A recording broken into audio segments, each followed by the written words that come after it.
Malaysia தனது உலகளாவிய பொருளாதார நிலையை வலுப்படுத்த புதிய தொழில்நுட்பங்களை, குறிப்பாக ஆளில்லா வான்வழி வாகனம் அல்லது ட்ரோன் துறையில் கவனம் செலுத்த வேண்டும் என்று பிரதமர் டதஸ்ரீ அன்வார் இப்ராஹிம் தெரிவித்துள்ளார்.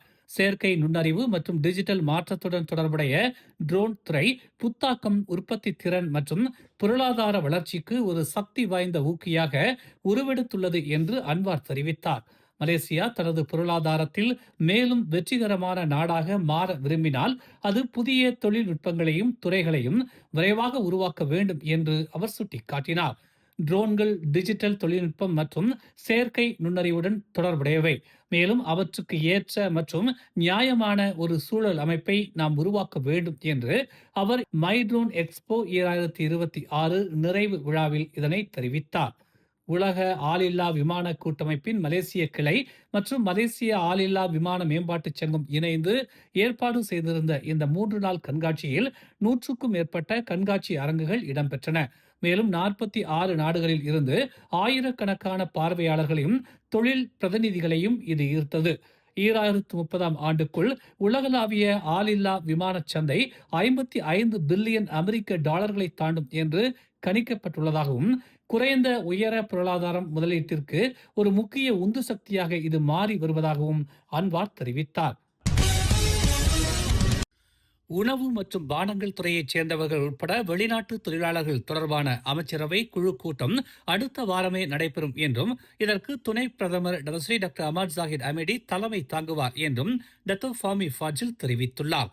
வெளிநாட்டு தொழிலாளர்கள் தொடர்பான பிரச்சினைகளை முழுமையாக நிர்வகித்து தீர்ப்பதை உறுதி செய்வதற்காக பிரதமர் டதஸ்ரீ அன்வார் இப்ராஹிம் தலைமையில் கடந்த வெள்ளிக்கிழமை நடைபெற்ற அமைச்சரவை கூட்டத்தில் இம்முடிவு எடுக்கப்பட்டதாக மடானி அரசின் செய்தி தொடர்பாளரும் தகவல் தொடர்புத்துறை அமைச்சருமான அவர் தெரிவித்தார். எனவே தற்போது இந்த பிரச்சனையை எழுப்பி வரும் துறைகள் துணை பிரதமர் தலைமை தாங்கும் கூட்டத்திற்காக காத்திருக்க வேண்டும் என்று அவர் வாராந்திர செய்தியாளர் சந்திப்பில் தெரிவித்தார். சில துறைகள், குறிப்பாக வெளிநாட்டு தொழிலாளர்கள் தொடர்பான மனிதவள தேவைகளில் தற்போது சவால்களை எதிர்கொண்டு வருவதை அரசாங்கம் புரிந்து கொண்டுள்ளதாக அவர் தெரிவித்தார்.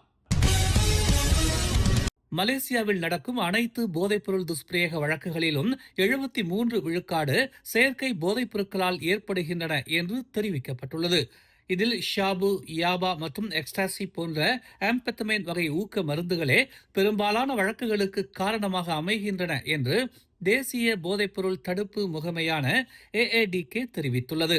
நாட்டிலேயே கிழக்கு கடற்கரை மாநிலங்களில் செயற்கை போதைப்பொருள் துஷ்பிரயோகம், குறிப்பாக யாபா பயன்பாடு தொடர்ந்து அதிக அளவில் பதிவாகி வருவதாக AADKவின் தலைமை இயக்குனர் டத்தோ ரூஸ்லின் ஜூசோ தெரிவித்துள்ளார்.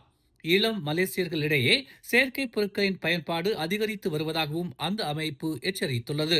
15 முதல் 39 வயதுக்கு உட்பட்ட இளைஞர்கள் அனைத்து செயற்கை போதைப்பொருள் பயனாளர்களில் 84 விழுக்காட்டினராக உள்ளனர் என்றும், மேலும் இந்த எண்ணிக்கை தொடர்ந்து அதிகரித்து வருவதாகவும் அவர் கூறினார். இளைஞர்கள் செயற்கை போதைப் பொருட்களை பயன்படுத்த தூண்டும் மிகப்பெரிய காரணியாக சக வயதினரின் செல்வாக்கு நீடிக்கிறது என்று அவர் தெரிவித்தார்.